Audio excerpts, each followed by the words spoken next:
tuan-tuan dan puan-puan telah ada manfaat kepada semua insyaAllah. Dan untuk makluman tuan-tuan dan puan-puan juga, seperti malam tadi, lekat habis isyak ke atas mata akan ada jamaah sikit di belakang dalam bidang ini. Dan sedikit lagi pengumuman, kitabnya boleh tak pulang lah, sebenarnya memang untuk dia memang telah dibekalkan oleh pihak suruh. Jadi boleh dapat lagi tuan-tuan dan puan-puan bagi rujukan bagi panduan akan datang insyaAllah. Dan pada masa yang sama juga kita habis kelak isyak kelak insyaAllah pukul 9.10 akan ada daurah lain di kediaman Cikgu Zahudin pukul 9.10 insyaAllah tajuk sujud sahwi lagi lah. Jadi jemput juga tuan-tuan dan puan yang berkelaban. Jadi majlis nasional awalnya silakan kepada Ustaz untuk menyampaikan dia. Ambil masa sikit.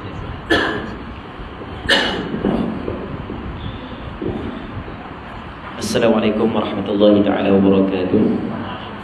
A'udzu billahi minasy syaithanir rajim. Bismillahirrahmanirrahim.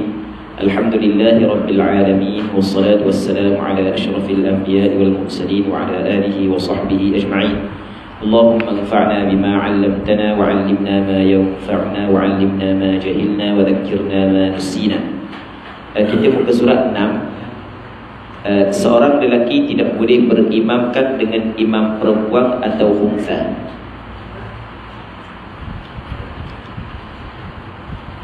Jadi seorang lelaki tidak boleh berimamkan dengan imam perempuan atau imam khunsa. Maksudnya kita salat berjamaah, kita tidak boleh, kita lelaki nak menjadi makmum kepada imam perempuan. Jadi secara kebetulan isteri kita hafiz Quran, kita tak habis Quran. Jadi kita nak solat berjemaah di rumah. Jadi kita kata awak dah jadi imam, saya jadi makmum sudahlah, tak boleh. Mesti orang lelaki kena jadi imam. Sama juga imam khunsa. Dia khunsa ni adalah orang yang mempunyai dua alat kelamin. Kalaulah khunsa itu jelas lelaki, maka alat kelamin perempuan itu, jantinan alat kelamin perempuan itu adalah yang lebih, maka dihukumkan dia lelaki. Kalau alat lelaki itu adalah lebih, maka dia adalah perempuan, maka itu jelas. Itu dia panggil khunsa wadih, nama dia, khunsa yang jelas. Dia ada lagi khunsa yang tidak jelas, iaitu dia masih lagi tidak jelas sama ada lelaki ataupun perempuan. Ataupun termasuk juga dalam khunsa orang yang bukan mempunyai dua alat kelamin, dia mempunyai satu alat kelamin tapi ada kecacatan pada alat kelaminnya sehingga tidak diketahui dia ni perempuan ataupun tidak. Dia ni perempuan kata lelaki tak tahu.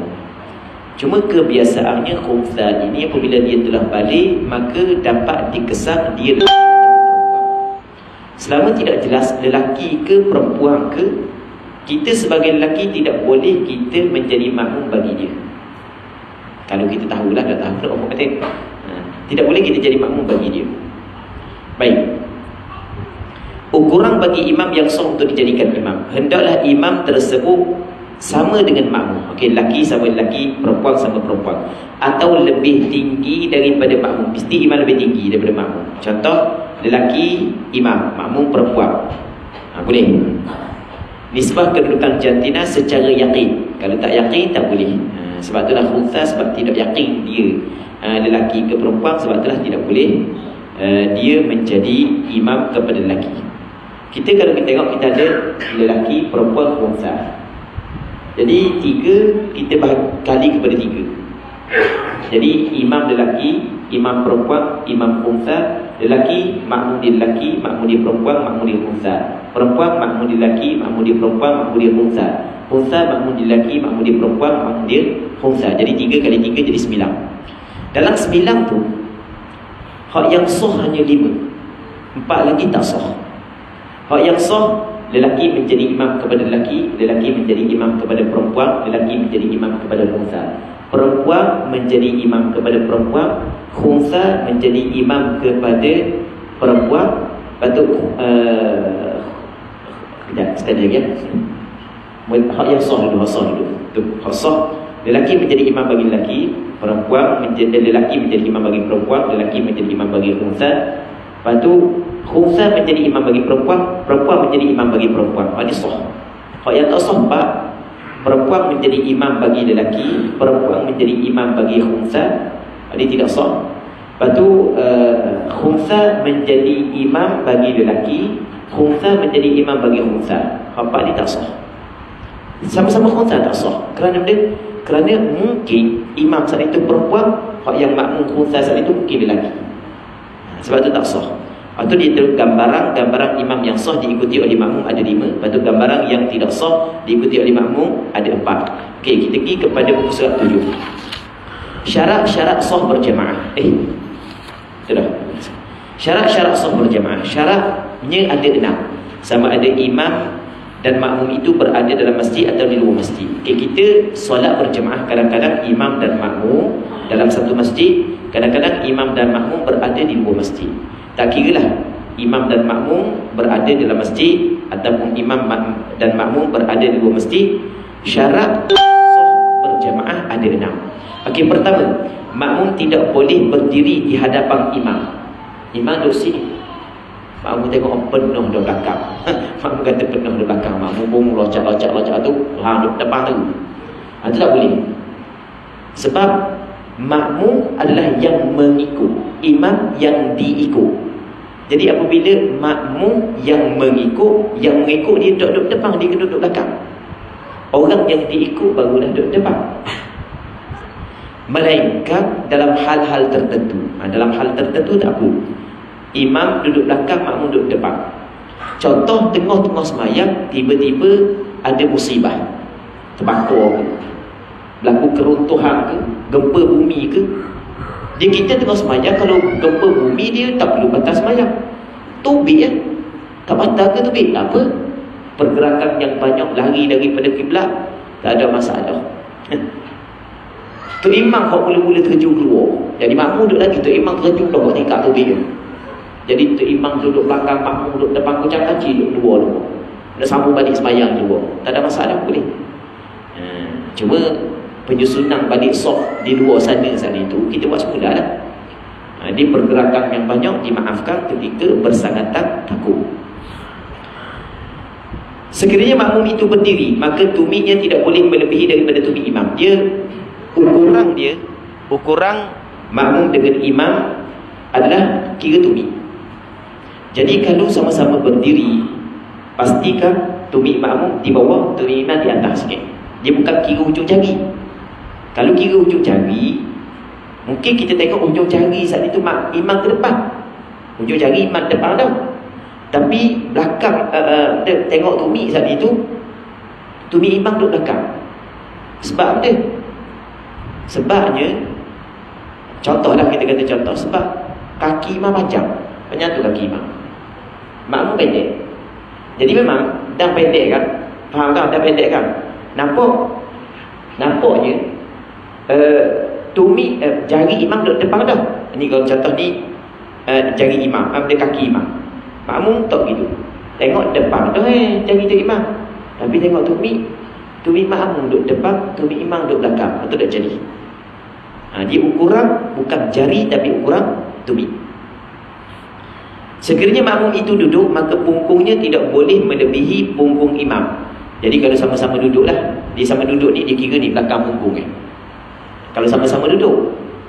Kalau duduk dengan berdiri, orang berdiri tu kira tumit, orang duduk kira punggung. Yang ketiganya, sekiranya makmum itu menelentang, tidur terlentang. Sekiranya makmum itu mengiring. Dia sebelum daripada berterlentang, dia mengiring dulu. Mengiring ni, sini panggil mengiring juga. Kepala ke sana, kaki ke sana, sebelah kanan ni kita letak ke bawah, sebelah kiri kita letak naik atas. Atau mengiring, dada kehadap kepada kiblat.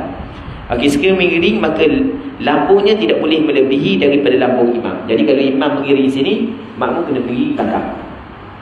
Jangan makmum mengiring di hadapan. Sekiranya makmum itu menelentang, maka kepalanya tidak boleh melebihi kepala imam. Jadi kalau terlentang, kaki ke depan, kepala ke belakang. Jadi kena tengok kepala imam. Jadi biar kepala imam atas sikit, makmum kepala dia bawah sikit. Sama-sama tidur. Tok imam pun tidur, makmum pun tidur. Ni payah nak cari sampai tahap ni mari sembahyang berjemaah. Oh payah. Payah lah sampai tahap ni dah mana tu imam? Nanti sekejap duduk atas kereta tengah husung waktu bib. Dah makmum ada 4 orang duduk atas kereta juga, husung juga waktu bib. Payah gini memang payah. Baik. Ukurannya, makmum tidak boleh terkedepan dengan keseluruhan anggota yang makmum bersandar kepadanya daripada satu juzuk bagi anggota yang imam bersandar kepadanya, sama ada berdiri atau selain berdiri. Dia ketika berdiri, kita kata tumi. Kalau ketika duduk, punggung. Kalau ketika mengiring, ni lambung. Kalau ketika tidur, berterentang kepala. Jadi jangan makmum ke depan daripada imam pada anggota-anggota tersebut. Okey, yang paling afdal bagi lelaki adalah segala jari makmum lelaki ke belakang sedikit daripada tumit imam, dengan sekira-kira imam dan makmum tidak setentang serta tidak juga melebihi jarak keduanya daripada 3 hasta. Ini paling afdal. Kalau sekira seorang makmum, seorang imam. Jadi yang paling afdal biar jari kaki imam makmum saat itu dia turun sikit daripada tumit imam. Jari makmum turun sikit daripada tumit imam. Kalau duduk gini pun tak ada masalah, duduk sama pun tak ada masalah. Duduk sama tak ada masalah lagi, boleh lagi. Cuma jangan makmum duduk depan. Sama tak ada masalah lagi. Turun sikit tak ada masalah. Tapi yang paling comel, biar jari makmum saat itu di bawah sikit daripada tumit imam. Baik. Tapi jangan melebihi daripada jarak 3 hasta. Jadi kalau makmum ramai, yang nak duduk di belakang imam, jarak makmum dengan imam jangan lebih daripada 3 hasta. Kalau lebih daripada 3 hasta, termasuk dalam, dia akan jadi makruh. Nanti kita akan bincang perkara-perkara makruh dalam solat berjamaah. Cara berdiri bagi solat berjamaah. Makmum lelaki yang berseorangan hendaklah berdiri di sebelah kanan imam. Apabila datang makmum yang lain, maka hendaklah makmum yang lain tersebut berdiri pula di sebelah kiri imam. Kemudian barulah imam bergerak ke hadapan atau kedua-dua makmum bergerak ke belakang. Dan itulah yang lebih afdal. Itulah maksudnya bergerak ke belakang. Itulah lebih afdal. Okey. Ni katakanlah imam. Ni makmum seorang. Okey, makmum duduk sebelah kanan imam. Itu hak yang paling afdal. Pada satu malam Rasulullah sembahyang, tiba-tiba Abdullah bin Abbas duduk sebelah kiri Rasulullah. Rasulullah ambil Abdullah bin Abbas pusing ke sebelah kanan. Maka kata ulama, afdal bagi makmum seorang ketika dia sembahyang berjemaah dengan seorang imam, dia kena berada di sebelah kanan imam. Tiba-tiba mari seorang lagi makmum. Mana cara yang paling afdal dia kena buat? Adakah dia duduk belakang ataupun duduk tepi dari imam? Okey, katanya hak yang paling afdal adalah dia berada di sebelah kiri imam. Makmum yang pertama sebelah kanan, makmum yang kedua sebelah kiri imam. Okey. Apabila makmum yang pertama sebelah kanan, makmum kedua sebelah kiri, makmum kedua Allahu Akbar, kata takbir dah. Maka di sini ada 2 cara. Dia apabila makmum ada 2 orang dah, hak yang paling afdal dia kena duduk di belakang imam, bukan berada di tepi imam. Tapi oleh kerana makmum hak yang telah sembahyang dengan imam, dia berseorangan, kalau dia angkat takbiratul ihram di belakang, jadi bermakna dia berseorangan dalam saf. Berseorangan dalam saf, hukum dia makruh. Maka cara untuk mengelak daripada makruh adalah dia berada bersama dengan saf imam. Maksudnya dia dekat dengan imam. Lepas daripada angkat takbiratul ihram, ada 2 cara. Cara yang pertama, imam ke depan, langkah 2 langkah ke 3 langkah. Lepas tu makmum pun dapatkan saf di belakang imam. Ataupun cara yang kedua, okey, contoh ni makmum sebelah kanan, ni sebelah kiri kan. Baik, makmum kedua-dua undur belakang. Sampai belakang penuh saf. Okey, itu cara dia. Boleh nampak dah kan? Antara 2 cara tersebut mana lebih afdal? Lebih afdal makmum bergerak ke belakang. Tapi payah juga kalau orang tak belajar. Kalau orang tak belajar, mungkin dia duduk tepi kiri tu imam, dia pakai senyap gitu je. Pakai dah turun dah. Tu imam dah pergi ke depan, makmum dah turun ke belakang. Dia yang paling afdal makmum turun ke belakang. Itu paling afdal. Sebab apa paling afdal makmum turun ke belakang? Kerana dalam sembahyang berjemaah, makmum yang mengikat sembahyangnya dengan sembahyang imam. Jadi biar makmum buat. Baik. Betul. Tapi kalau makmum senyap aja duduk, hak di sebelah kanan, hak di sebelah kiri. Itu imam pergi ke depan kan. Dia kalau cara dia kalau misalnya Tok Imam tak nak pergi ke depan juga. Dan Tok Imam nak pergi ke depan pun dia sakok dah. Tok Imam duduk sini dah. Nak pergi ke depan pun dia sakok. Maka cara dia adalah Tok Imam tolong makmum. Dia boleh tolong, tak ada masalah. Tapi jangan tolong wah balon baru tu. Maksudnya suruh je makmum ke belakang. Tapi jangan suruh dia mulut dengan tangan dia. Dan perbuatan jangan lebih daripada 3 kali. Okey. Katanya lagi, turutan makmum yang berdiri di belakang imam adalah seperti berikut. Lelaki, kemudian kanak-kanak, kemudian khunsa, kemudian perempuan. Katakanlah sebelum akad takbiratul ihram ada belaka. Ada makmum lelaki, ada makmum kanak-kanak yang belum baligh, ada khunsa dan ada perempuan. Contoh ada belaka. Maka penyusunan saf, hak yang di belakang imam adalah makmum hak yang baligh. Itu penyusunan saf. Lepas tu barulah kanak-kanak lelaki, khunsa di belakang mereka, lepas tu di belakang sekali adalah perempuan. Okey, begitu cara penyusunan saf. Ni kalau mari belaka masa nak akad takbiratul ihram. Tu cara penyusunan saf. Kenapa cara penyusunan saf begitu? Tak boleh ke budak-budak kita tak depan, orang tua tak belakang? Sebab kalau kita rasa kalau kita buat begitu lebih terjamin budak-budak tak main. Kalau kita tak belakang, mungkin budak-budak main. Kalau tak depan, orang tua duduk belakang, dia takut kau nak main. Tapi kenapa kau yang di belakang imam mesti kena orang tua, saf depan?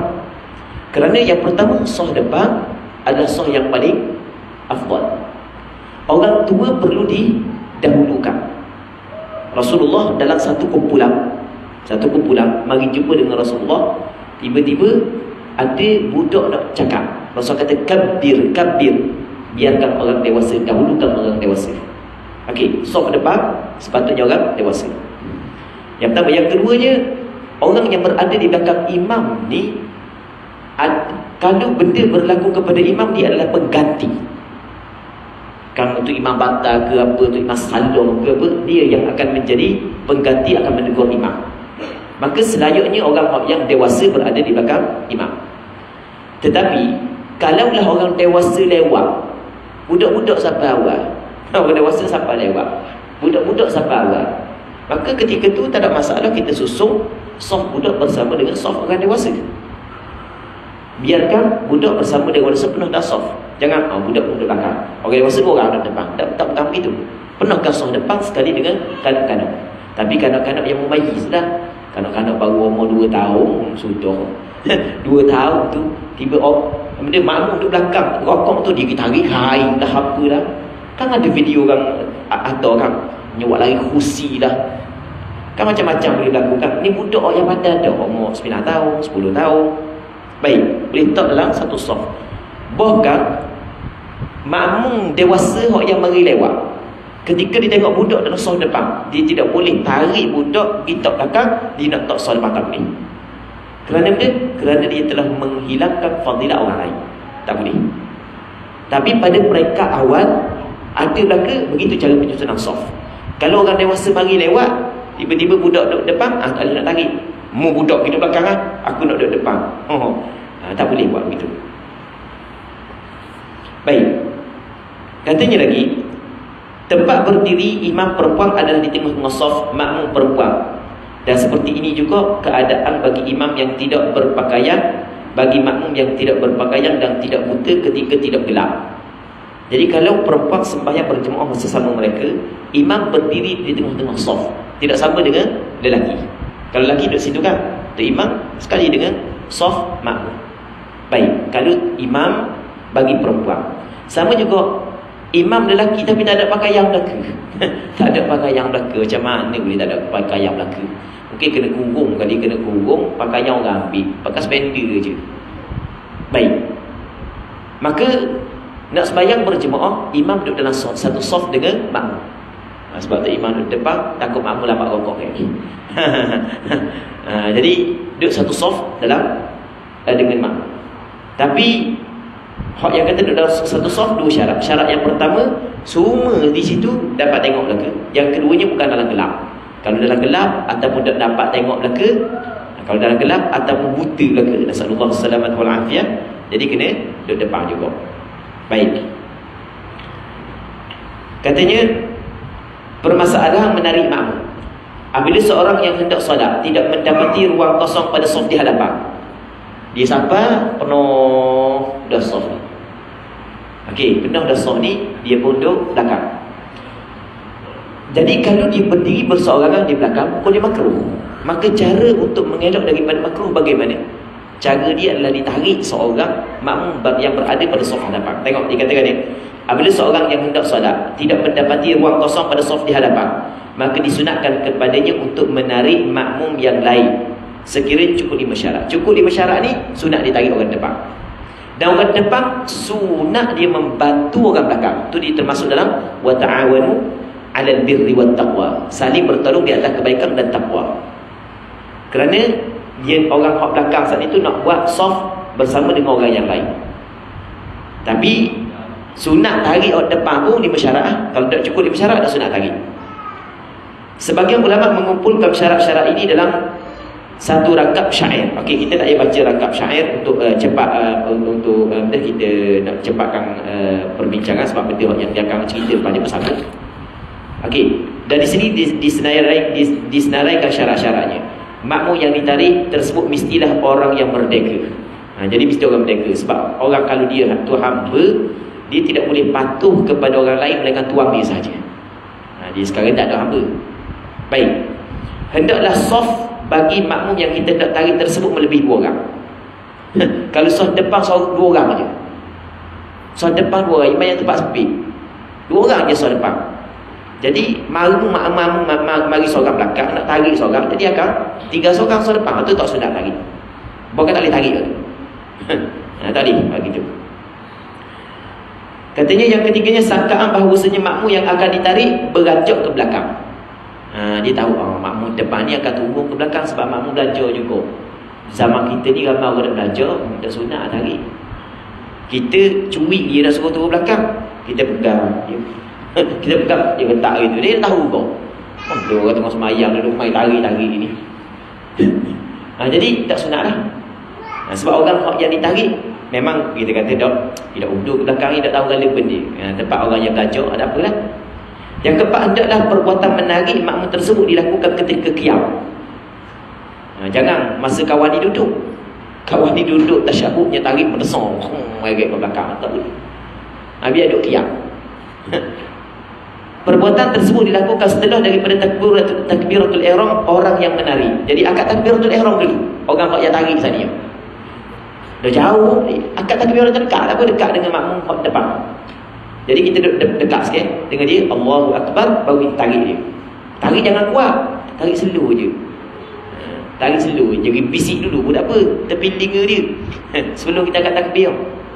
Ambus seorang belakang Kak-kak apa tarik Pak turun atau 2 kali. Kak-kak belanja teh. Kau dia. Okey. Jadi Allahu Akbar, kita pun baru turun. Jangan kita tarik dulu. Sebab kalau kita tarik dulu, dia akan turun menyebabkan dia melakukan perkara makruh di belakang. Jadi untuk mengelak daripada dia melakukan perkara makruh, kita telah mempersiapkan solat kita. Kita masuk dalam solat. Okey, cukup 5 syarat ni, sunat tarik. Dah cukup? Dah sunat tarik.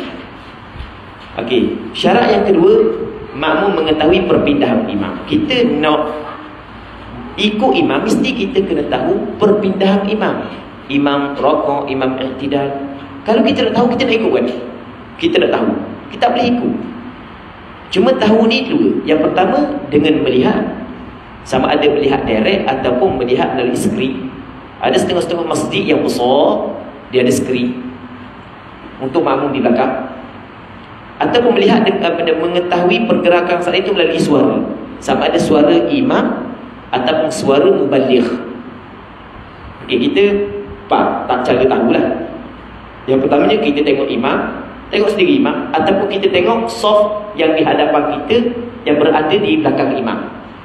Kita tak nampak imam sebab imam nak jauh, tapi kita tengok saf di hadapan kita, rokok, i'tidal. Yang dia tengok saf dia depan dia, saf depan dia tengok saf depan dia, saf last sekali tengok imam. Okey, dua. Yang ketiga je, kita tak tengok imam, kita tak tengok pun saf di hadapan, tapi kita dengar imam. Sebab kita jauh, kita dengar macam kita sembahyang di Masjidil Haram, jauh kan, kita dengar je suara imam, Allahu Akbar. Ataupun kita dengar suara mubaligh. Mubaligh ni makmum yang meninggikan suara takbir ataupun i'tidal, sehingga kita tahu pergerakan imam melalui suara makmum tersebut. Baik. Seperti mana makmum boleh mengetahui dengan melihat atau melihat imam atau mendengar penyampai. Seperti mana yang dikata oleh pengarang kitab Safatus Sebab Bersama tu itu dalam kitab dia sebut atau kita tak juga. Ketiga, makmum berniat untuk mengikut imam atau berniat berjamaah atau niat menjadi makmum. Dia makmum mesti kena berniat mengikut imam atau niat berjamaah atau niat menjadi makmum. Saja aku sembahyang fardu isya 4 rakaat, aku mengikut imam. Ataupun saja aku sembahyang isya 4 rakaat secara berjamaah. Atau saja aku sembahyang isya 4 rakaat, aku menjadi makmum. Contoh, sekiranya makmum mengikut imam tanpa ada sebarang niat pada suatu rukun, serta lama masa menunggunya dalam suatu rukun, nescaya batal solatnya. Dia dah ikut imam, dia dah niat ikut imam. Sebab dia tengok, oh imam ni malah nak ikut. Dia ada juga orang saat itu sebab dia tak ikut imam kerana imam saat itu berbeza pandangan dengan dia. Saya tahu di sini ada setengah-setengah tempat sebab dah ikut imam kerana berlaku perbezaan pandangan. Masuk dia ni jadi imam, nak balik semula tak tergamuk, dia duduk dalam saf, Allahu Akbar, niat solat sembahyang. Okey, dia tak niat ikut imam, tak ada masalah saf sembahyang dia. Cuma kalaulah pergerakan dia tidak akan bergerak melainkan hak depan gerak. Habis dah baca Fatihah, habis dah baca surah, tak berrokok lagi sebab imam dah rokok lagi. Maksudnya ada penantian, maka batal sembahyang. Kerana dia tidak berniat mengikut imam. Dalam masa yang sama, perbuatan dia tidak buat, melainkan imam buat. Ada penantian, maka batal solat. Kalau tak ada penantian, maka tak ada masalah. Katanya lagi, niat itu wajib bagi makmum, tidak bagi imam. Imam tak wajib niat bagi niat dia jadi imam. Sebab imam dia tidak menambahkan sembahyang dengan sembahyang makmum. Cuma kalau imam tidak berniat menjadi imam, dia tidak dapat pahala solat berjemaah dia. Solat dia sah. Aku sembahyang fardu isya 4 rakaat kerana Allah Ta'ala, Allahu Akbar, seorang diri dia sembahyang. Makmum lain 2-3 kali pejam mata untuk niat jadi makmum. Okey, makmum lain dapat pahala berjemaah, imam tak dapat kerana dia tidak berniat menjadi imam. Niat menjadi makmum wajib, niat menjadi imam tidak wajib. Mereka pada 4 solat, maka wajib bagi imam berniat menjadi imam. 4 solat ni imam pun wajib berniat menjadi imam. Yang pertamanya solat Jumaat. Solat Jumaat wajib imam berniat menjadi imam kerana solat Jumaat diwajibkan dilakukan secara berjamaah. Yang keduanya solat yang diulang. Maksud dia solat yang diulang, kita contoh saat ni kita sembahyang dah maghrib. Kita sembahyang dah maghrib secara berjamaah.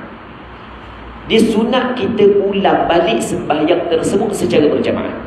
Sunat kita ulang semula. Walaupun kita buat dah. Di zaman Rasulullah, selepas daripada Rasul bagi salam, tiba-tiba ada 2 orang lelaki berada dalam masjid tak solat. Berada pada tempat Rasul sembahyang, dia tak solat. Rasul tanya dia, apakah yang menghalang kedua kamu bersolat bersama kami? Kata dua lelaki tersebut, qad sallayna fi rihalina. Kami sembahyang dah di rumah kami. Kata Rasulullah, lain kali kalau mu sembahyang dah di rumahmu, tiba-tiba mendapati jamaah ada di masjid, maka hendaklah kamu sembahyang bersama dengan mereka itu. Sesungguhnya sembahyang kamu yang kedua itu adalah menjadi solat sunat bagi kamu. Maka itu dipanggil sembahyang mu'adah, sembahyang yang di belakang. Sembahyang kali kedua mesti dilakukan secara berjamaah. Jadi apabila mesti dilakukan secara berjamaah, tiba-tiba imam di sembahyang dah tak ada isyak secara berjamaah, lepas tu nak sembahyang pula kedua, maka mesti dia kena niat menjadi imam kerana syarat mesti dilakukan secara berjamaah. Baik. Yang ketiganya solat jamak takdim kerana hujan. Dia solat jamak takdim kerana hujan begini dalam mazhab Imam Syafi'i. Zuhur, Asar, Maghrib dengan Isyak. Contoh ni, kita Maghrib tadi, contohlah Maghrib tadi. Sebelum Maghrib hujan lebat. Imam bagi tahu, kalaulah nanti kita bagi salam masih lagi hujan lebat, maka kita akan buat jamak takdim. Bagi salam hujan lebat lagi, Kita pun terus sembahyang isyak selalu lepas sembahyang maghrib. Okey. Dia boleh kita buat jamak takdim kerana hujan bagi orang yang sembahyang berjamaah di masjid. Dan tempat dia dengan masjid jauh dan tidak ada payung ataupun seumpamanya yang dapat melindungi dia daripada hujan, maka diberi kelonggaran kepada dia untuk sembahyang berjemaah tapi diawalkan. Jadi oleh kerana sembahyang itu boleh diawalkan kerana berjemaah, maka disyaratkan bagi imam niat berjemaah ketika sembahyang isyak. Mesti imam kena niat berjemaah. Yang keempatnya, solat yang dinazarkan secara berjemaah. Dia kata, kalau sekiranya aku baik daripada sakit sekian-sekian, maka demi Allah wajib atas aku sembahyang zuhur secara berjemaah. Pada asalnya, mengikut pandangan mu'tamad mazhab Imam Syafi'i, sembahyang fardu zuhur adalah berjemaah. Sembahyang fardu zuhur adalah sunnah fardu kifayah ataupun sunnah muakkadah. Jadi kalau ada dah kampung tu orang buat, tak wajib dah dia buat. Tapi bila dia bernazar, maka wajib dia kena buat. Tiba-tiba dia jadi imam, maka wajib dia kena niat berjemaah dalam takbiratul ihram. Okey, keempat, sama bentuk kedua solat. Hendaklah kedua solat itu sama pada perbuatan yang zahir, sekalipun tidak sama pada bilangan ataupun niat. Yang wajib sama pada perbuatan yang zahir sahaja. Walaupun bilangan tak sama, niat tak sama, tak boleh.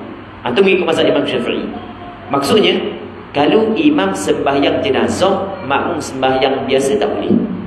Makmum dah sembahyang maghrib, imam sembahyang jenazah tak boleh. Sebalik pun tak boleh kok. Kita nak sembahyang jenazah, mana tu imam? Dulu tu imam sembahyang sunat depan. Kalau kita dah pergi, kita sembahyang dulu lah. Kita pakai niat lalu lah, sembahyang jenazah, kita ikut imam sana. Tu imam sembahyang sunat, kita sembahyang jenazah tak boleh. Sama juga imam sembahyang gerhana, kita nak sembahyang maghrib tak boleh, kerana berlakunya perbezaan daripada sudut perbuatan sembahyang. Kerana sembahyang gerhana dia dalam dalam satu rakaat 2 kali rakaat dan 2 kali qiyam. Sembahyang biasa 1 rakaat 1 qiyam dan 1 rakaat. Baik. Katanya lagi, sekalipun tidak sama pada bilangan rakaat tak sama tak apa, sah. Lalu mana bilangan rakaat tak sama? Imam tertinggal sembahyang subuh, makmum tertinggal sembahyang zuhur, masing-masing nak qada. Tak apa, kita buat berjemaah boleh ke tak? Boleh. Okey, imam niat sembahyang subuh, qada. Makmum qada sembahyang zuhur. Nanti tu imam bagi salam, makmum tambah 2 rakaat. Sebalik pun apa? 4 rakaat jadi imam, 2 rakaat jadi makmum pun apa juga. Tu imam 2 rakaat, makmum pun 2 rakaat. Nanti tu imam tambah pada rakaat yang ketiga, makmum niat mufaraqah, lepas tu bagi salam. Ataupun makmum menanti imam dalam tasyahud sehingga imam turun dan memberi salam berserta dengan imam. Baik. Contoh sekali lagi. Boleh ke?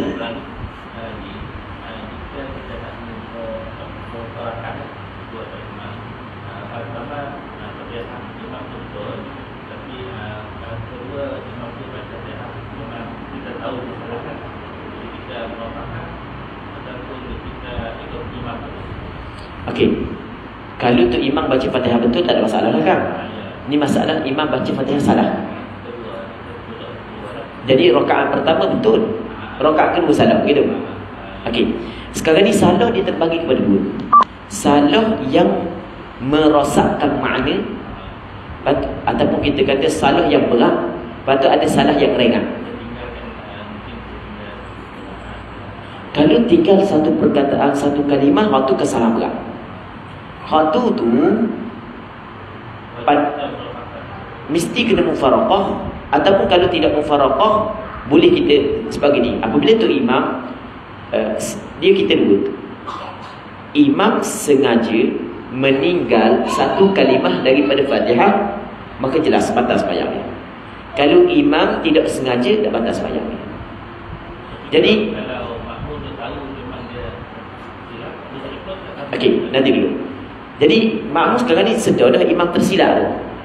Cuma makmum boleh lagi ikut imam kerana kemungkinan imam saat itu buat tanpa sengaja. Tapi lebih afdal hak comelnya dia niat bukan. Okey, kalau sekiranya dia rasa kesalahan tersebut memang tidak akan diperbaiki oleh imam sehingga imam bagi salam, maka dia niat mufaraqah dengan imam tersebut. Apa? Tak payah ikut imam, tak payah ikut imam. Kita buat cara kita je. Walaupun kita dalam saf tak ada masalah. Kita ikut cara kita je. Kita ikut cara kita je.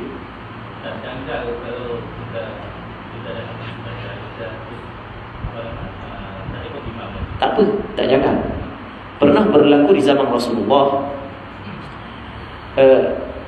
Mu'adz bin Jabal dia menjadi imam kepada kaum dia. Tiba-tiba dipanjang, dia sembahyang panjang. Maka ada sebahagian daripada makmum mufaraqah. Dan sudah sebelum daripada Mu'adz bin Jabal, sehingga kan makmum-makmum yang lain berbunyilah, apa orang ni munafik ke apa ni. Lepas tu orang tu dia pergi jumpa dengan Rasulullah. Dia bagi tahu kepada Rasulullah bahawa Sayyidina Mu'adz bin Jabal baca panjang. Okey, baca panjang. Maka kata Rasulullah, "Afattanun anta ya Mu'adz?" Adakah kamu ingin mendatangkan fitnah wahai Mu'adz? Maka Rasulullah larang Mu'adz baca panjang. Jadi Rasulullah tidak larang perbuatan dia, menunjukkan perbuatan dia adalah betul. Okey, dia niat mufaraqah buat seorang kerana imam melakukan kesilapan, iaitu solat terlalu panjang tanpa meraihkan makmum. Apatah lagi kalau sekiranya imam saat itu melakukan kesilapan dalam hukum sembahyang. Okey, jalan. Wallahu a'lam. Imam ni dia tindakan pakaian dan tindakan imam nampak orang yang datang dia kalau apabila nampak aurat di belakang imam. Okey, kalau kita nampak aurat belakang imam, jadi sembahyang imam batal. Apabila sembahyang imam batal, tak sah kita mengikut imam. Kerana di antara syarat sah mengikut imam, sebagaimana kita bincang sebelum ni, adalah makmum tidak mengetahui batal sembahyang imam. Dia tu tak perlu niat mufaraqah. Sebab imam batal, dia bagi kita secara automatik telah terputus daripada imam.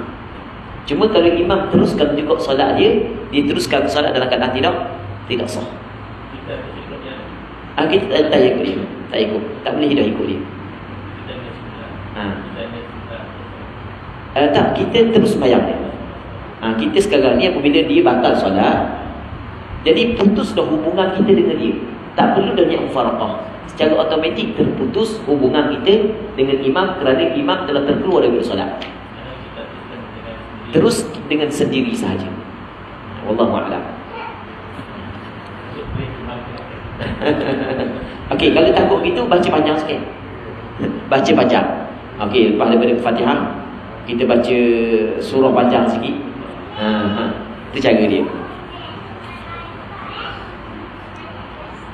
Okey, tidak sama pada bilangan ataupun niat. Niat tak sama pun tak apa. Sembahyang zuhur ikut sembahyang asar ikut sembahyang maghrib.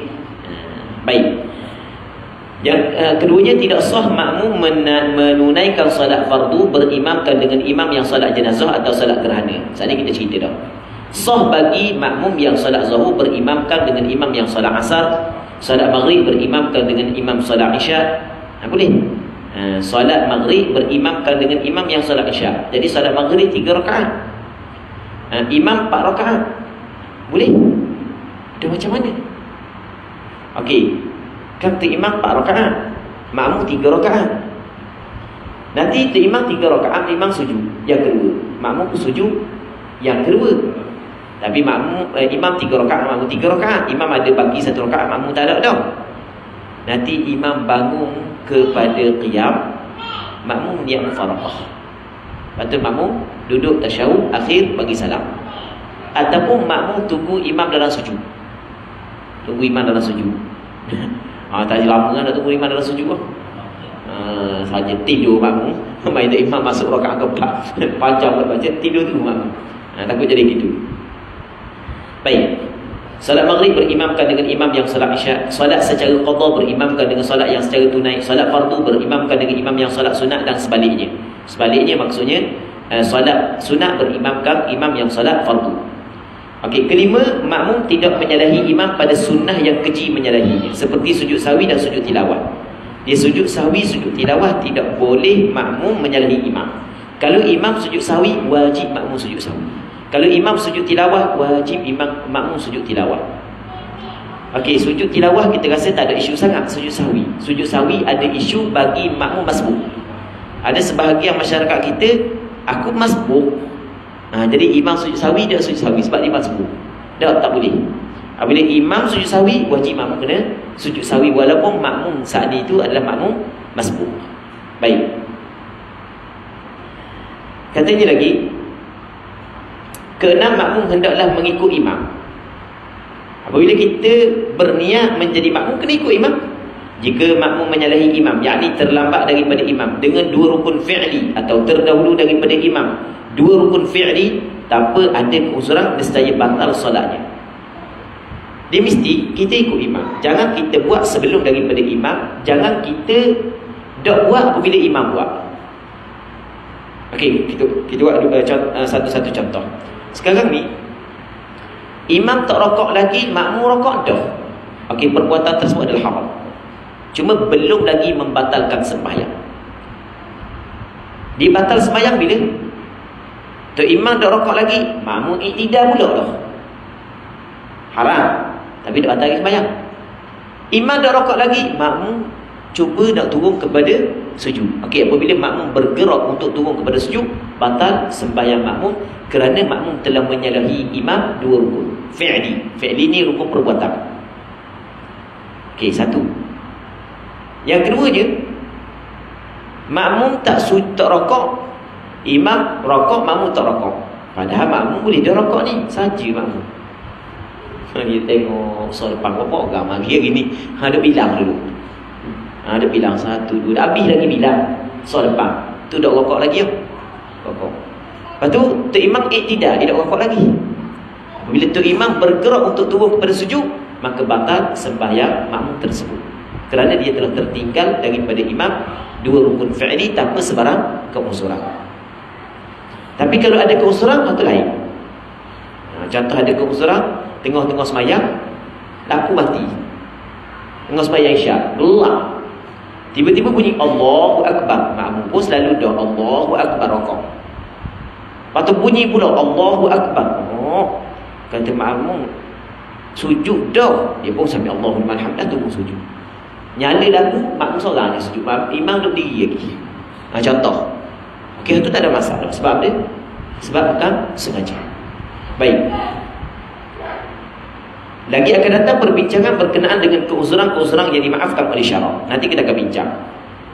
Okey, sunnah pada mengikut perbuatan imam adalah bahawa makmum melakukan perbuatannya setelah daripada perbuatan imam serta sebelum daripada selesai imam daripada perbuatannya. Okey, ni hak yang paling comel, paling kan ya.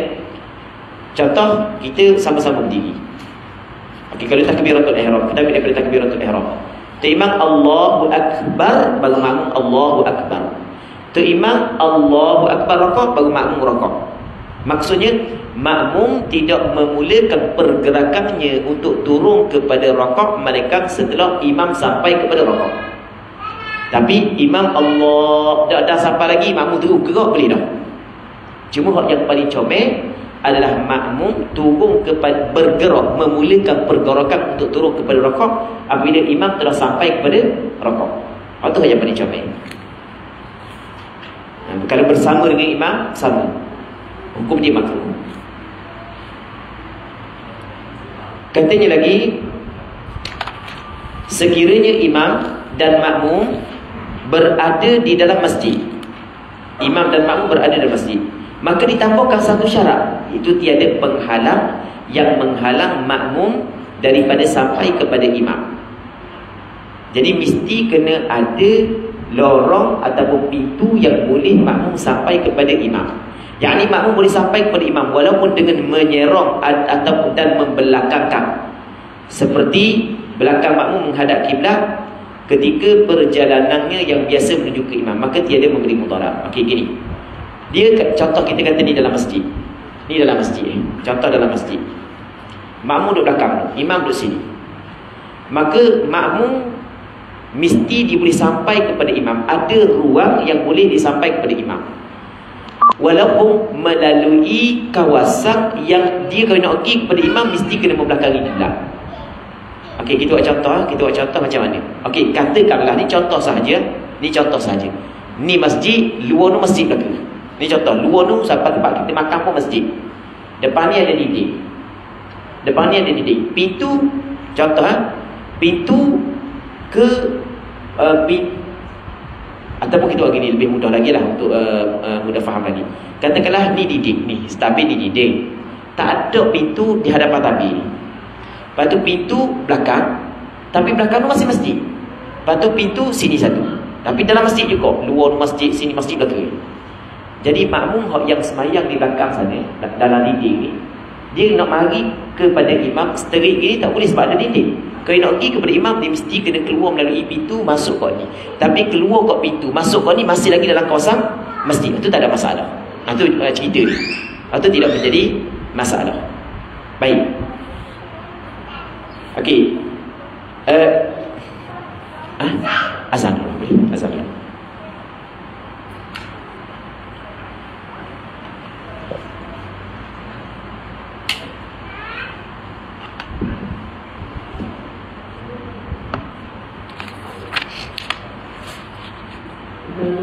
Alhamdulillah, la ilaha illallah, Allahu akbar, wa la hawla wa la quwwata illa billahil aliyyil azim. Allahumma shalli ala sayyidina Muhammad ya karim. Allahu akbar, Allahu akbar. Allahu akbar, Allahu akbar. Asyhadu an la ilaha illallah.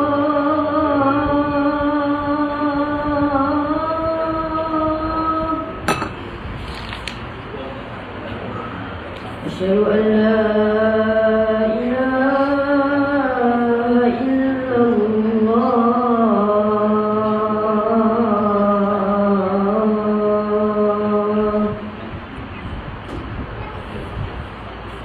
Asyhadu anna Muhammadar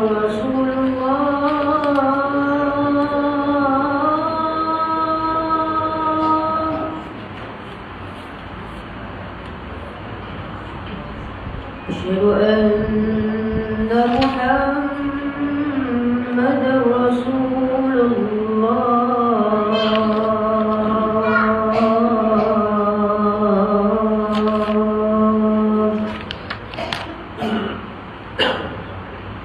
Hayya 'alas salah.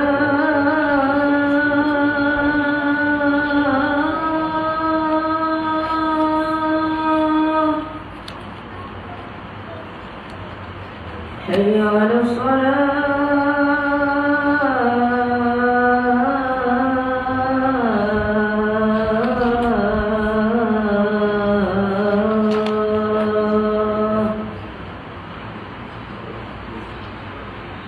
Hayya 'alal falah.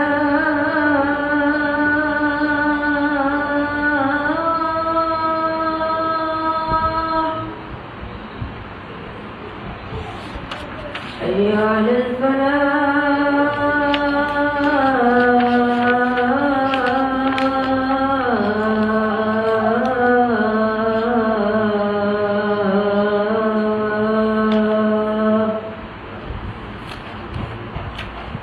Allahu akbar, Allahu akbar. La ilaha illallah.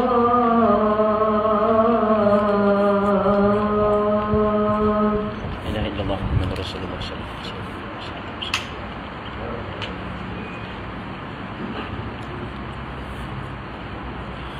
Okey, kita sambung muka surat 9. Sekiranya imam dan makmum berada dalam satu masjid, maka ditambah satu syarat lagi, iaitu tiada penghalang yang menghalang makmum daripada sampai kepada imam. Yang penting ada pintu yang boleh makmum sampai kepada imam, walaupun terpaksa makmum membelakangi kiblat untuk sampai kepada imam. Jadi untuk kita faham masalah ni, kita boleh buka muka surat 10. Ada gambaran sikit. Muka surat 10, kalau kita berasam, sebelah kiri atas tu dia ada tulis masjid, batu halaman masjid. Hak yang petok tu, hak yang 4 segi tu imam, hak yang bulat tu yang berada halaman tu adalah makmum. Okey, dia hak yang ruang utama tempat solat itu. Okey, ruang utama tempat solat itu adalah masjid, halaman juga dikirakan masjid. Itu pada asalnya. Halaman tu dikirakan masjid. Mungkin masjid di tempat kita halaman ada juga bukan dikirakan halaman masjid. Maksudnya masjid kalau dulu kawasan tepi tu juga masjid juga. Kalau dululah. Mungkin atas orang lah. Ada orang dia tak niat masjid. Zaman kita dia tak niat masjid untuk memudahkan perempuan yang haid berada di situ. Tapi pada asalnya kawasan tu juga masjid. Okey. 4 segi tu imam, makmum duduk di kawasan halaman. Jadi kalau kita tengok, ada dinding di antara makmum dengan imam. Tetapi makmum boleh sampai kepada imam melalui pintu yang berada di dalam masjid, walaupun makmum terpaksa membelakangi kiblat untuk sampai kepada imam. Maka kalau begini kedudukannya sah, makmum mengikut imam. Jadi kata sah berjamaah kerana makmum boleh sampai kepada imam walaupun dengan menyerong dan membelakang. Hal ini kerana makmum berada dalam masjid dan halaman masjid masih dikirakan sebahagian daripada masjid. Okey, kalau kita tengok gambar rajah yang kedua, ataupun gambaran yang kedua, hak yang sebelah kanan atas, imam hak yang 4 segi tu duduk atas, makmum duduk bawah, lepas tu tengah tu dinding.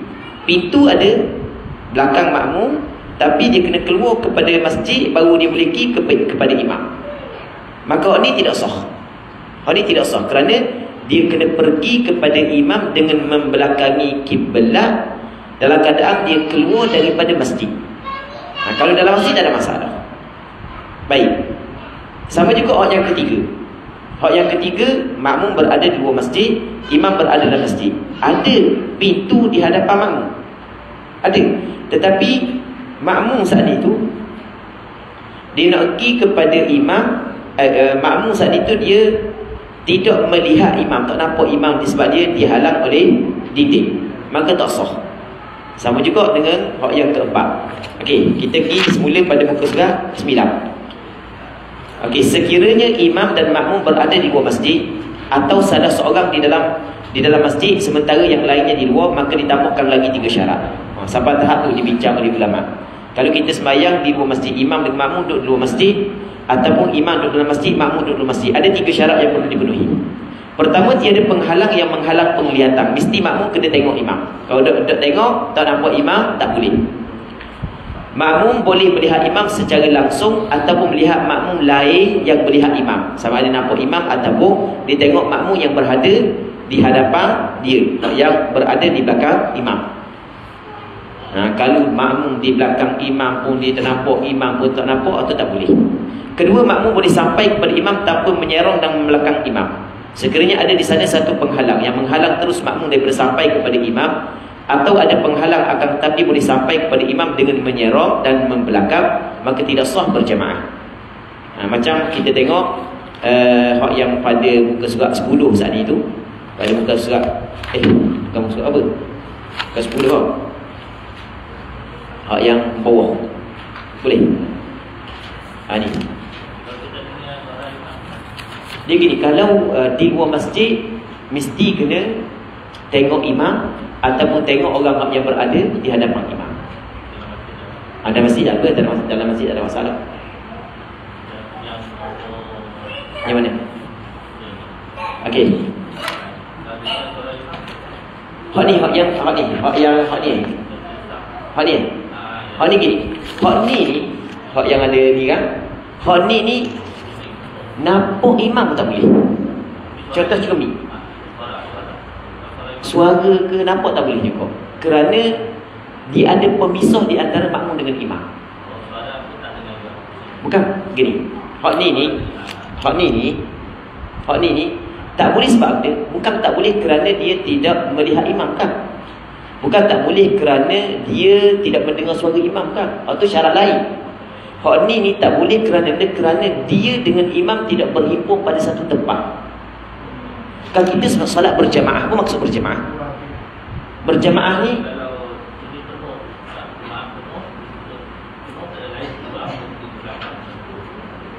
okey. Okey, nanti kita cerita dulu kan. Sekarang ni kita kena faham asasnya sembahyang ni asas lah. Asas sembahyang berjamaah ni adalah kita berkumpul dengan imam pada satu tempat. Boleh. Jadi bermakna kalau imam berada pada satu tempat, makmum berada pada satu tempat yang lain, maka dikirakan makmum tidak berkumpul dengan imam pada satu tempat. Sebab tu tak sah. Sekarang ni cuba kita tengok, walaupun dalam masjid, Pak atas ni dia ada dinding penghalang. Nampak? Jadi imam duduk pada satu tempat, makmum pada satu tempat, dan imam tidak boleh pergi kepada makmum melainkan melalui luar masjid. Maksudnya kena keluar melalui pintu luar masjid, tubik ke masjid baru boleh sampai kepada imam. Jadi bermakna imam duduk pada satu tempat, makmum duduk tempat yang lain. Di situ tak boleh. Faham tak? Sebab tak boleh. Ni benar.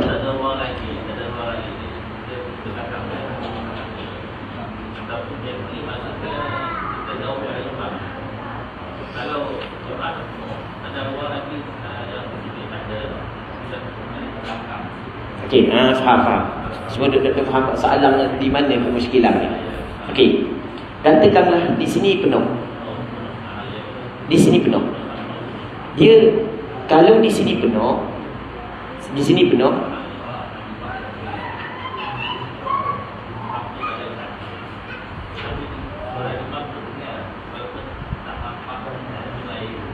Gana-gana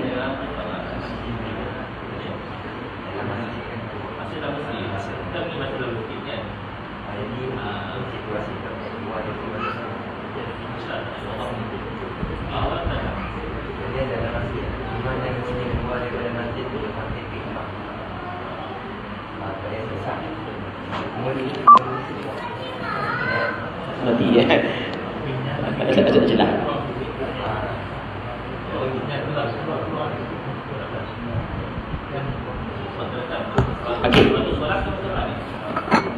Okey gini. Saya ulang sekali ya. Saya cuba faham soalan dulu. Okey, sekarang ni hak ni satu masjid. Cuma ada dinding di antara ruang yang bawah dengan ruang yang atas. Yang mana pada dinding ini tidak ada pintu yang boleh sampai kepada imam. Faham dari sini ya? Okey. Jadi kalaulah makmum berada di sini, imam berada di sini tak sah. Walaupun kawasan sini penuh dah. Kerana imam berada pada satu tempat, makmum berada pada satu tempat yang lain. Faham tak? Tidak sah kerana makmum satu tempat, imam berada pada tempat yang lain. Betul? Cara dia kalau nak buat juga, cara dia makmum kena duduk di situ. Okey, makmum ni kena kan? Lepas tu makmum ni duduk di sini, biar lebih sampai di masjid bersambung, makmum ni sambung di sini. Betul, walaupun di luar masjid tak boleh. Sebab sekarang ni makmum yang berada di luar masjid, walaupun dia tidak melihat imam, tapi dia melihat makmum yang berada di hadapan dia. Itu maksud dia. Baik.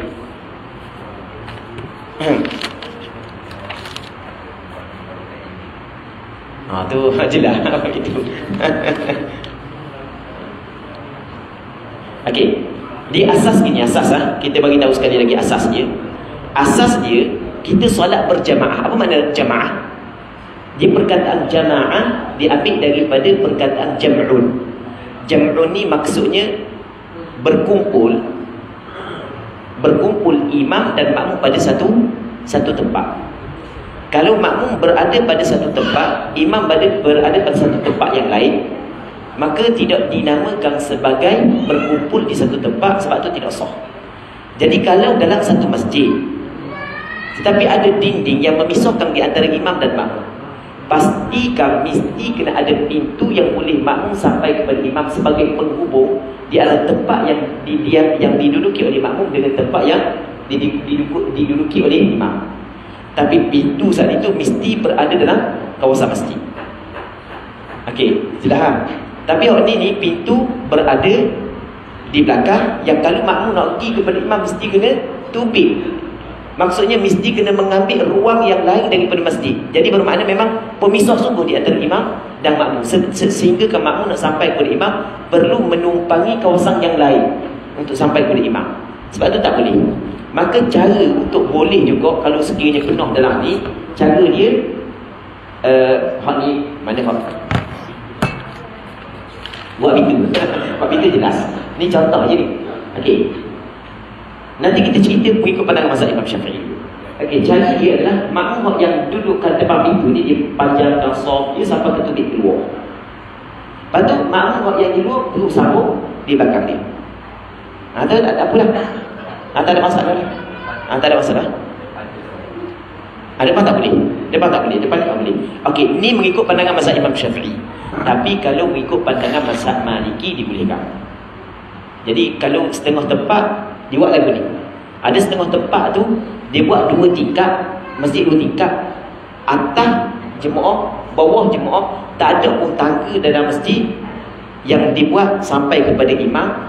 Pintu atas saja tu nak turun, kena turun ke luar. Orang yang bawah boleh naik pun mesti naik kat luar. Okey, kalau mengikut mazhab Imam Syafi'i tak boleh. Kalau mengikut mazhab Imam Syafi'i. Okey, boleh faham kan? Tapi mengikut pandangan mazhab Maliki tidak menjadi masalah. Itu ada khilaf lah. Ni kita bincang mengikut berdasarkan pandangan mazhab Maliki. Minta maaf tak faham soalan tadi. Tak berarti. Jelas kan? Baik.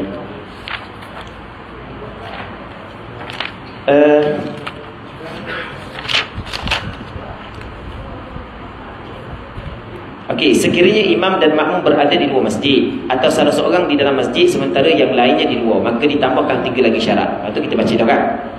Makmum boleh melihat imam secara langsung ataupun melihat makmum lain yang melihat imam. Yang keduanya, makmum boleh sampai kepada imam tanpa menyerong dan membelakangkan imam. Jadi betul. Sekiranya ada di sana satu penghalang yang menghalang terus makmum daripada sampai kepada imam, atau ada penghalang akan tapi boleh sampai kepada imam dengan menyerong dan membelakang, maka tidak sah berjamaah. Jadi kita buat contoh begini. Katakan dua ni ni surau bukan masjid kan? Cuma dia gini, surau ni saya tak tahu dia setiap negeri dia kena rujuk Jabatan Mufti. Macam mana pandangan Jabatan Mufti? Kalau kami di Terengganu ada irsyad hukum yang dikeluarkan oleh Jabatan Mufti, bahawasanya surau yang mengambil fungsi masjid walaupun tidak dinamakan masjid, dia mengambil hukum masjid. Contoh surau yang tanah dia diwakafkan untuk didirikan surau, dan surau yang dibuat memang dia khususkan untuk sembahyang fardu 5 waktu. Dan kita memang ada sembahyang 5 waktu semua di situ. Bangunan dibuat pun wakaf. Imam ada, Bilal ada. Maka dia mengambil hukum masjid. Boleh beriktikaf, boleh tahiyatul masjid. Berbeza surau di RNR, surau di pejabat, itu tidak mengambil hukum masjid. Musalla itu tidak mengambil hukum masjid. Cuma sekarang ni yang pihak yang berautoriti dalam mengeluarkan hukum negeri Sarawak adalah Jabatan Mufti. Jadi kena ambil pandangan daripada Jabatan Mufti. Jadi dalam bab ni hamba hanya boleh bagi tahu secara umum, tapi yang menetapkan adalah Jabatan Mufti negeri masing-masing. Tapi kalau kami di Terengganu, kalau mengikut irsyad hukum yang dikeluarkan oleh Jabatan Mufti negeri Terengganu, macam yang saya bagi tahu tadi. Tapi tak boleh kita nak pakai negeri lain, kita kena pakai negeri kita. Sebab pihak negeri kita adalah ulama yang berautoriti untuk mengeluarkan hukum yang berkait dengan surau dan seumpamanya. Baik. Seterusnya, contoh tadi. Okey, ini contoh surau. Katakanlah ni bukan masjid, ni surau. Mazhab Imam Syafi'i ya. Katakanlah imam duduk sini, makmum duduk sebelah sana. Makmum duduk sebelah sana. Jadi makmum tu boleh sampai kepada imam tapi kena membelakangi kiblat. Dia kena undur ke belakang. Maka dalam mazhab Imam Syafi'i tak sah makmum sembahyang di belakang sana. Sama juga contoh, kita buat contoh lain lagi. Betul? Pintu tertutup. Sama juga. Tak boleh dalam mazhab Imam Syafi'i. Tapi kalau mazhab Maliki boleh. Kalau kita ambil pandangan mazhab Maliki lah, tapi kena belajar lah. Kena belajar.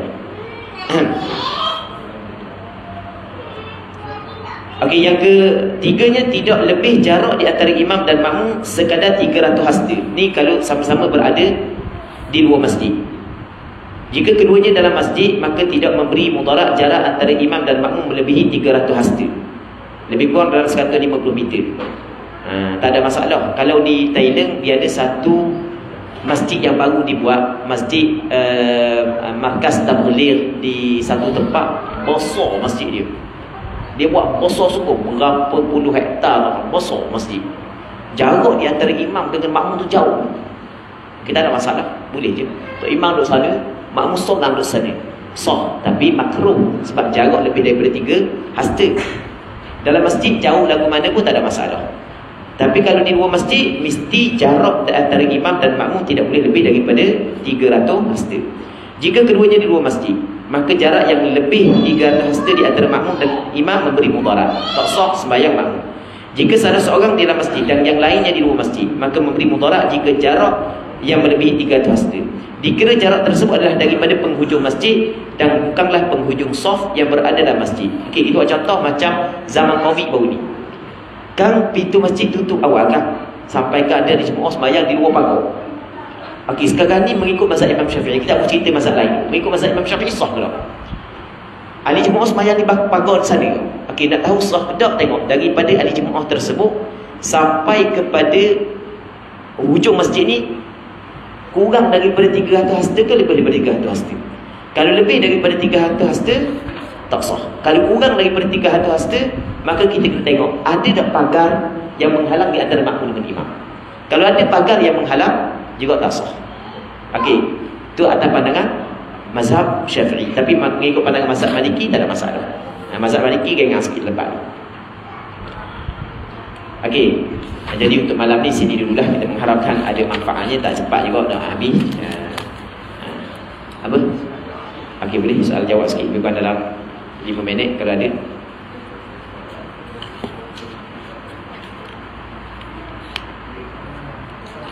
Waalaikumsalam.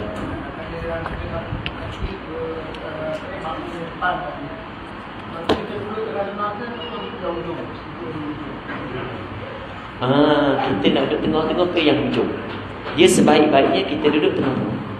Jadi imam di sini, makmum hak yang saf, penuh saf, kita duduk di belakang. Bukan kita duduk hujung. Sebaiknya dia yang lebih baik kita dekat dengan imam berbanding kita berada jauh daripada imam. Itu terbaiklah. Jadi kita duduk tengah-tengah. Apa tu tarik? Mana makmum hak yang berada belakang imam. Biasanya hak di belakang imam bila? Tarik bila? Tu belakang. Macam mana imam nak ganti kalau tinggal satu sujud? Okey. Macam mana imam nak ganti kalau tinggal satu sujud? Imam yang tertinggal satu sujud, dia biasanya kalau tu imam tinggal satu sujud ni, makmum akan bagi, makmum akan tegur. Mungkin makmum tegur lah kan. Melainkan makmum pun syok juga. Sekali ke 2 kali, sekali ke 2 kali. Makmum kata kalau aku tegur kan silap malu saja kat ni.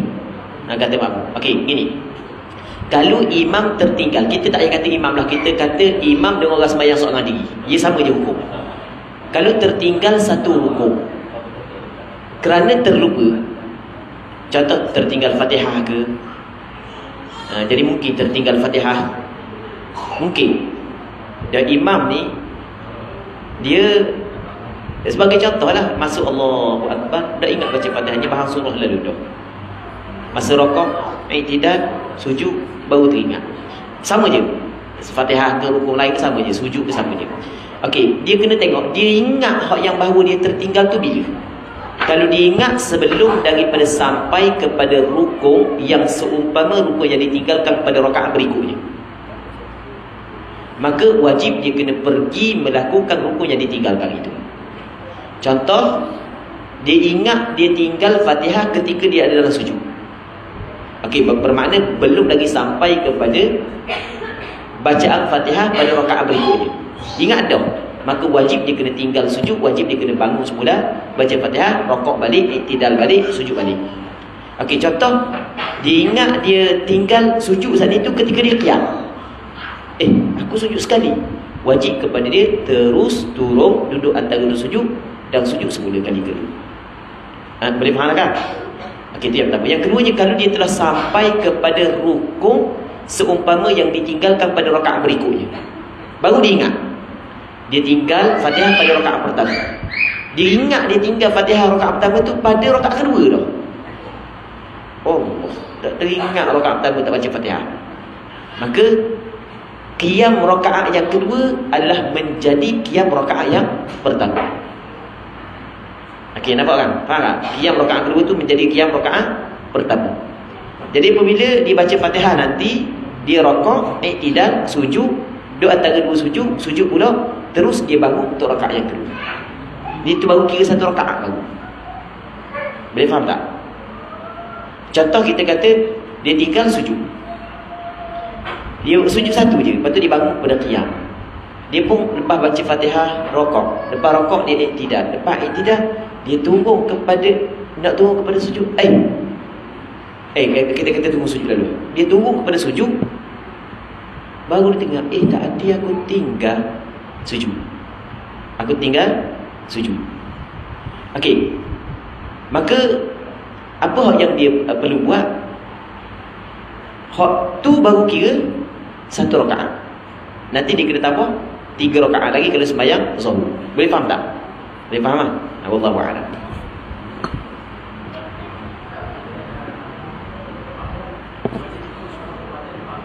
Okey, adakah wajib makmum mengikut semua perbuatan imam?